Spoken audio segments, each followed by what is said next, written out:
નમસ્કાર મિત્રો, આજના તાજેતર વ્લોગ વિડીયોની અંદર તમારા બધાનું સ્વાગત કરું છું। પડી ગયું છે મસ્ત મજાનું સવાર, તમને બતાવું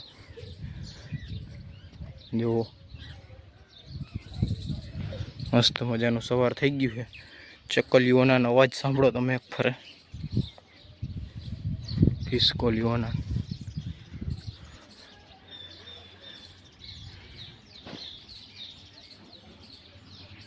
જો ચકલીઓ બેઠી અને સવાર તો મસ્તનું થઈ ગયું છે। અને હવે આપણે વાડીએ જવા માટે પણ તૈયાર થઈ ગયા છીએ અને વાડીનો આપણે યુનિફોર્મ પણ પહેરાઈ ગયો છે। હવે સીધું નીકળવાનું છે અત્યારે વાડીએ। અને આજે વાડીએ આપણે એરંડાનું વાવેતર કરવાના છે, એટલે મજૂર દ્વારા વાવેતર કરવાનું છે। ટ્રેક્ટર દ્વારા કંઈ નથી કરવાનું, મજૂર દ્વારા કરવાના છે। તો હમણાં બધા નીકળી ગયા છે। હાલો આપણે પાણી ભરી લેવું અને ત્યાર પછી નીકળી જશું વાડીએ। તો હાલો હવે તમને સીધો વાડીએ જઈને મળીશ। પહોંચી ગયા છીએ સીધા જ આપણે વાડીએ, અને વાડીએ આવીને સીધું જ આપણે એરંડાનું વાવેતર ચાલુ કરી દીધું છે। જુઓ તમે ભાઈ, પેલી બાજુ બતાવો। અત્યારે આપણે એરંડાનું વાવેતરનું કામ ચાલુ થઈ ગયું છે। અડધા પાડામાં વાવેતર થઈ ગયું છે। 10 વીઘાનું આપણે એરંડાનું વાવેતર કરીએ છીએ અત્યારે, એટલે 5 વીઘાના એરંડા વવાઈ ગયા છે અને 5 વીઘાના હજી બાકી છે।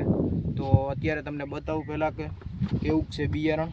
જો આપણે અવની 11 કરીને આ બિયારણ છે, અને આમાં તમે જો લાંબી ડુંડી થઈ છે અને મસ્તની ડુંડી છે। તો તમને બી બતાવું, જો આપણે આ રીતનું કંઈક બી છે એક ગ્લાસ।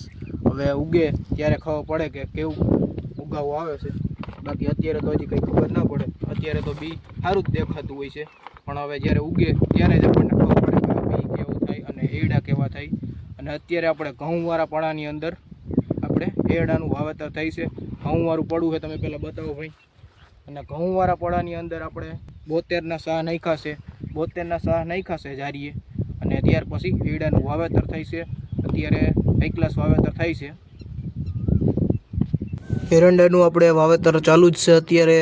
અને પહેલાં આપણો એવો વિચાર હતો કે જ્યારે ચોમાસું બેસી જશે, ચોમાસું એટલે વરસાદ થઈ જશે ત્યાર પછી એરંડા વાવવાનું વાત થતી હતી, પણ આપણે પ્લાન ચેન્જ થઈ ગયો છે અને વરસાદ નથી થયો એની મોર આપણે એરંડાનું વાવેતર કરવા માંડ્યા છે। 4 જણા મૂલી છે આપણે, અને મારા પપ્પા એ પાછળ રીએ છે મૂલીની, અને વાવેતર હાઈ ક્લાસ થતું જાય છે। જુઓ તમે, એક ઉથલ મારી આવ્યા છે આપણે, હવે બીજી ઉથલ મારે છે અત્યારે।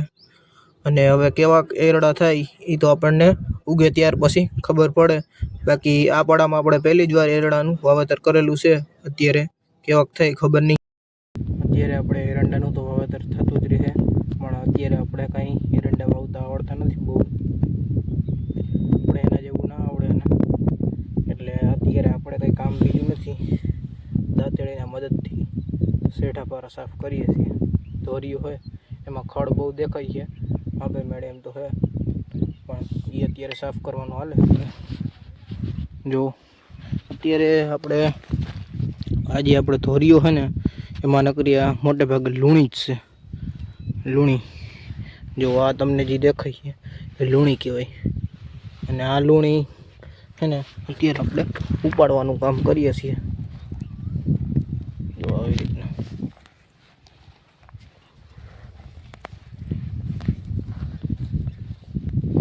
જો આ જે છે ને એ ભાજી છે, આને નહીં ઉપાડવાની, આપણે લૂણી ને એવું બધું ખડ આવે છે ને ઉપાડે જવાનું।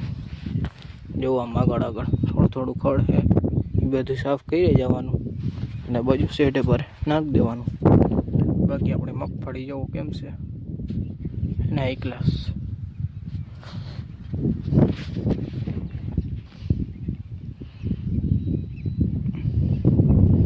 મગફળી થઈ ગઈ મસ્ત નહીં, હવે એક હાથી હાલી ગયો આમાં। હવે વરસાદ થઈ જાય એટલે એક નંબર થઈ જાય મગફળી। તો હાલો આપણે નેદવાનું કામ ચાલુ કરી દઈએ। ત્યાર પછી થઈ ગયો તો આપણે ચા પાણીનો સમય, એટલે આપણે સીધી ભરી લીધી હતી ચાની પ્યાલી, અને સીધા જ આપણે બેસી ગયા હતા ચા પાણી પીવા। તો હાલો તમે બધાય પણ ચા પાણી પીવા, આપણે ચા પાણી પી લઈ ત્યાર પછી તમને આગળ પાછા મળીશું। ભાગી ગયા છે અત્યારે 11:30 અને અત્યારે ક્યારનું આપણે એરંડાનું વાવેતર થઈ ગયું છે પૂરું. અને અત્યારે આપણે દાંતેડાના મદદથી મગફળી નેદી છે. એટલે મગફળી કંઈ નેદવા જેવું તો નથી કે ખડ આવે શેઠે પારે જ, બાકી વેચમાં ક્યાંય ના આવે, હાઈલું જ જવાનું હોય. એવા બાજુ મારા પપ્પા અને ભાઈ બે નેદવાનું કામ કરે છે.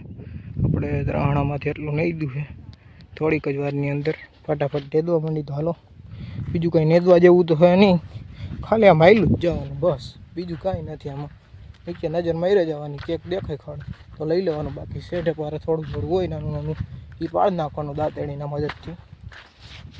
જો આમાં ક્યાંય ખડ નહીં દેખાય તમને, જો આવું આવે ને કે મોટું તો ઉપાડ લેવાનું, બાકી બીજું કાંઈ નથી આવતું, હાઈલ જ જવાનું. વાગી ગયા હતા અત્યારે 12 અને આપણે સીધા જ નીકળી ગયા હતા ઘર બાજુ, કારણ કે હવે આપણે બપોરા કરતા આવી. તો હાલો હવે ઘરે જઈ અને બપોરા કરી લઈએ. આવી ગયો છે મિત્રો અત્યારે સાંજનો સમય અને આપણે સીધા જ આવી ગયા છીએ મેળી ઉપર. મેળ ઉપર અત્યારે મસ્ત મજાનો ઠંડો પવન વાય છે. તમને બતાવું અત્યારનું વાતાવરણ કેવું છે અને ઠંડો પવન પણ વાય છે. અને અત્યારે ઠંડો પવન વાતો હોય પણ જેમ આપણે રાતે સુવા આવી મેળી ઉપર ત્યારે હાવ પવન ના હોય અને પડી જાય પવન હાવ, એટલે મજા ના આવે. અટાણે તો પવન ખાઈ લઈ, પછી રાતે તો ખાવા નહીં મળે પવન. બાકી જોવો અત્યારનું વાતાવરણ, સુરત દાદા જોવો હમણાં થોડીક વારમાં હાથમી જાય આપણે. જો બાકી ચીકુડી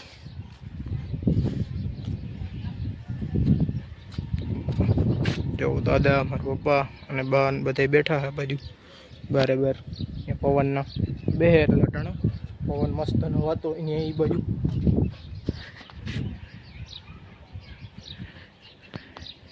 અહીંથી જો હાઈવે દેખાય, જો મોટર આવે છે કોકની, અહીંથી સીધો આપણા મેળિયાથી દેખાયો. ટ્રેક્ટર જોવો નીચે ઊભું છે.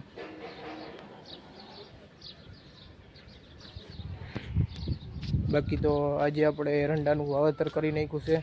4 જણા મૂલી હતા, મૂલીના મદદથી આપણે વાવેતર કરી દીધું છે અને હાઈ ક્લાસ વાવેતર થઈ ગયું છે. હવે વરસાદ આવવાની વાઇટ છે, ખાલી વરસાદ આપણે આવી જાય ને એટલે બધું કામ કમ્પ્લીટ જ છે. વરસાદ આવી જાય એટલે આપણા ઘરના ખેતરમાં આપણે સોયાબીન વાવવાનું એક કામ બાકી છે આપણે, બાકી બધું કામ ઓલમોસ્ટ આપણે થઈ જ ગયું છે. તો બસ આજના બ્લોગ વિડીયોની અંદર આટલું જ હતું. જો તમને સારો લાગ્યો હોય તો લાઈક કરી નાખજો અને જો ચેનલમાં તમે નવા હોય તો ચેનલને સબસ્ક્રાઈબ કરતા જાજો. હાલો આપણે મળીશું નવા બ્લોગ વિડીયોમાં. ત્યાં સુધી બધાને જય જવાન જય કિસાન.